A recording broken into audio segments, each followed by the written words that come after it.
মাঝরাতে আমার বউয়ের প্রসব যন্ত্রণা ওঠায় আমি তাকে হসপিটালে নিয়ে যাই। আমার নাম রোহান। ডাক্তার জানায় মেয়ে সন্তান হয়েছে। আমি আনন্দে আত্মহারা, কিন্তু তখনই খবর আসে বউকে সে বাঁচাতে পারেনি। মেয়েটা ছোট, তাই তাকে মানুষ করতে আর একটা বিয়ে করি আমি। দেখতে দেখতে 4 বছর কেটে যায়। মেয়েকে অনেক অনেক আদর যত্নে বড় করলাম। আমার মেয়ের নাম তুহিনা আর আমার দ্বিতীয় স্ত্রীর নাম বাসনা। বাসনা তুহিনাকে বেশ আদর যত্ন করে। সুখের সংসার আমাদের।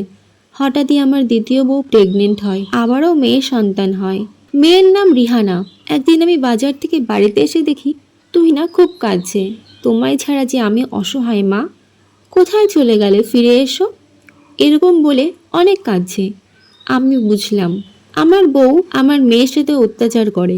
হঠাৎ আমি অসুস্থ হলাম, তাই 2 মেয়ের নামে আমার সম্পত্তি লিখে দিলাম। বউ বলল, কেন মেয়েদের নামে সম্পত্তি লিখলে? আমি কি ওদের ফেলে দিতাম? আমি বললাম, বউ আর মেয়ে কি এক হয় নাকি? আমার শরীর অসুস্থ হতে শুরু করলো। আমি বিছানায় পড়ে গেলাম। আমার শরীরটা খুব দুর্বল, কথা বলতে কষ্ট হয়।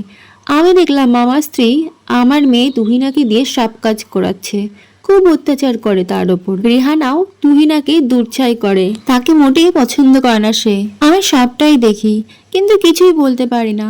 আমার শরীরটা ভালো নেই, খুবই চিন্তা হয় তুহিনাকে নিয়ে। জমিদার বাড়ি থেকে ছোট মেয়েকে দেখতে আসে। ছোট মেয়েকে দেখতে আসলেও তাদের বড় মেয়েকে দেখে পছন্দ হয়ে যায়। জমিদারের ছেলে কেন তুহিনাকে পছন্দ করলো? এই জ্বালা যন্ত্রণায় তারা তুহিনার ওপর অত্যাচার চালায়। আমি বাবা হয়ে সবকিছুই দেখতে পারছি, কিন্তু কিছুই করতে পারছি না। দিন দিন তাদের অত্যাচার যেন বেড়েই চলেছে।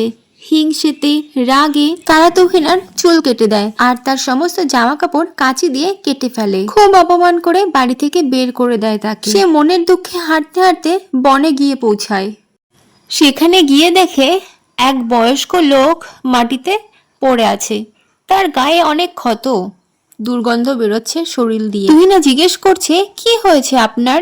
লোকটি জানায় তাকে তার সন্তানরা বনে ছেড়ে দিয়ে গেছে। লোকটি তুহিনাকে জিজ্ঞেস করে কেন সে বনে এসেছে।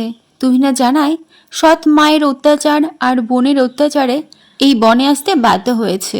মা ছোটবেলাতেই মারা গেছে, তাই জন্য বাবা বিয়ে করেছিল আমার কথা ভেবে, যাতে আমি বড় হয়ে মানুষের মতন মানুষ হতে পারি, সে কথা ভেবেই বাবা দ্বিতীয় বিয়ে করেছিল। আমাকে প্রথমে সৎমা বেশ ভালোই বাসতো, কিন্তু যখন থেকে তার মেয়ে সন্তান হলো তখন থেকেই সে আমাকে দু চোখে দেখতে পারতো না। বোনের অত্যাচার আর সৎ মায়ের অত্যাচারে আমি একেবারে ক্লান্ত। জমিদার বাড়ি থেকে বোনকে দেখতে আসে, কিন্তু জমিদারের ছেলে বোনকে পছন্দ না করে আমায় কেন পছন্দ করেছে, এটাতেও আমার দোষ খুঁজে তারা আমার চুল কেটে দেয়। প্রচন্ড রাগে ঘৃণায় আমাকে বাড়ি থেকে বিতাড়িত করে দেয়। বাবা অসুস্থ, সবটাই কারণ বাবা কিন্তু কথা বলার অবস্থাতেই নেই, খুব দুর্বল, শুধু ফ্যাল করে তাকিয়ে থাকে আর চোখ দিয়ে জল পড়ে। বাবা যে শয্যাশায়ী, কবে ঠিক হবে জানি না। বাবাকে ওরকম অবস্থায় রেখে আমাকে বনে আসতে হলো সৎ মায়ের অত্যাচারে। জানি না আমি কোথায় গিয়ে উঠবো। তখন লোকটা বলল, আমিও তো এই বনে এই পাশের কুঠিরে থাকি, আজ থেকে তুমি আমার সাথেই থাকো।